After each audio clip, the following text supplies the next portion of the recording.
The Hellfire Pass Interpretive Centre prepares visitors for the experience of visiting the cutting situated just below the centre.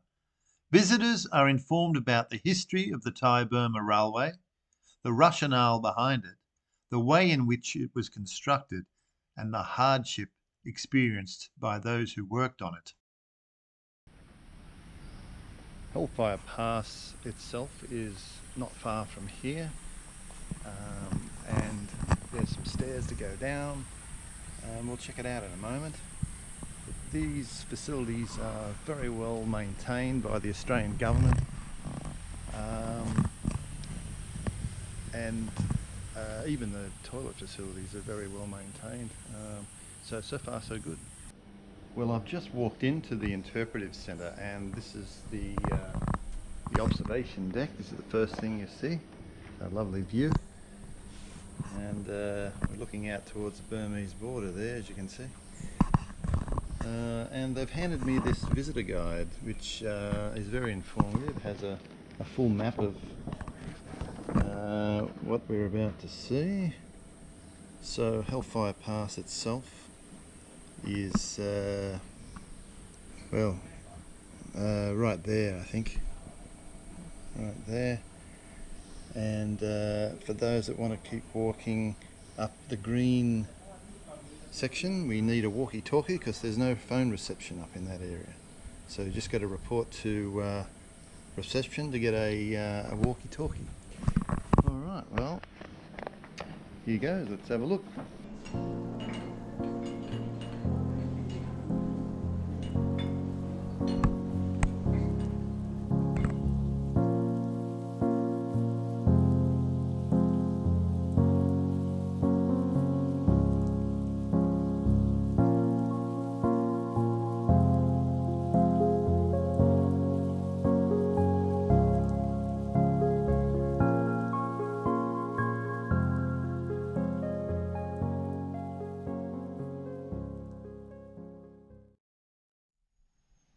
Well, this is quite eerie, this place. This is the infamous Hellfire Pass. Small remnants of the track still there. Some memorials.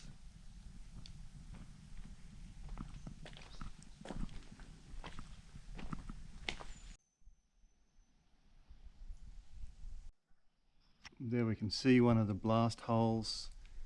Obviously another one, and just incredible that it was all done with the most elementary of tools. Well, I've just walked further along from the end of Hellfire Pass, and I've come to this Quai Noi Valley lookout, and still heading along the track. Now there's a... Ooh, I'm getting called on the walkie-talkie. Hang on a sec. So they've just inquired as to my location. Just walking up to stop 19. Over.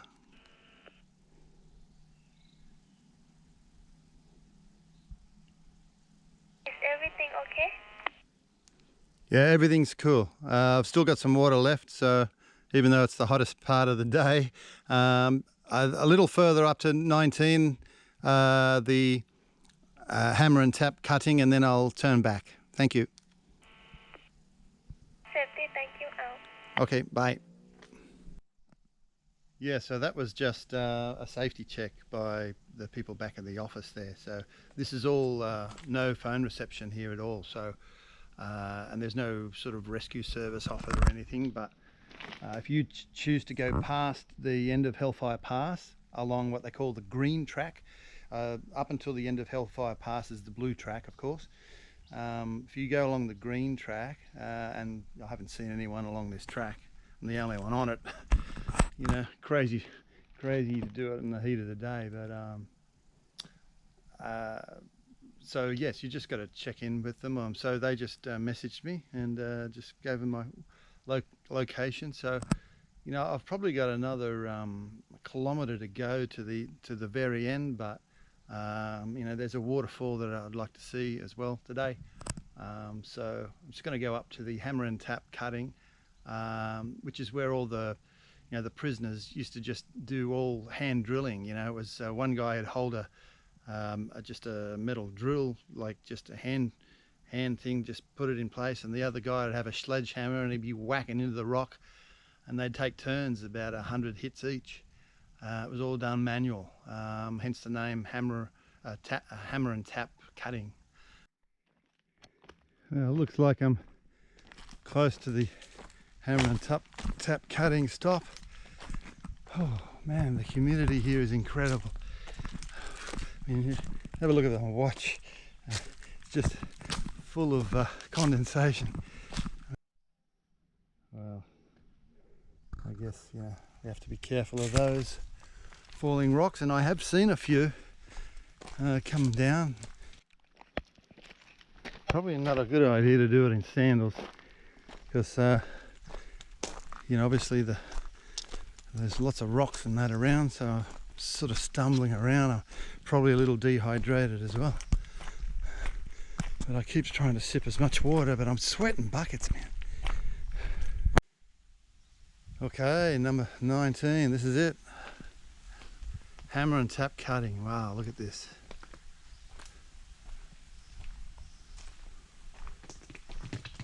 All carved out by hand.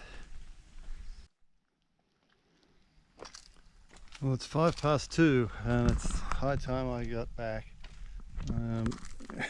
Beads of sweat on my arm can tell the story, but yeah, pretty amazing experience to come here, so well worth a look.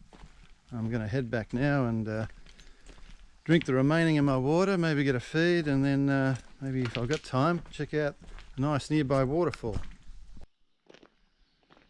I'm back here at Hellfire Pass again. I've just demolished the last of my water, but it's not far now to go back to reception. So I forgot to mention that they give you these little audio kits, hence the earplugs and all.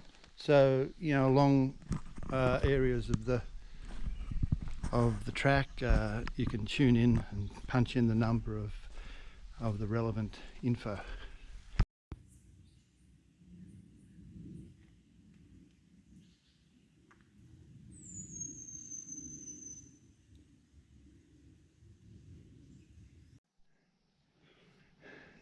I've just actually noticed that all day today I've been wearing this shirt inside out.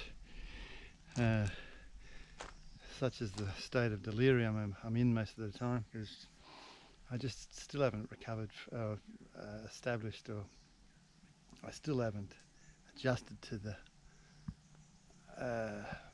the intense heat here. You know, I think I've got mild effect of dehydration, so I need to get some more water into me.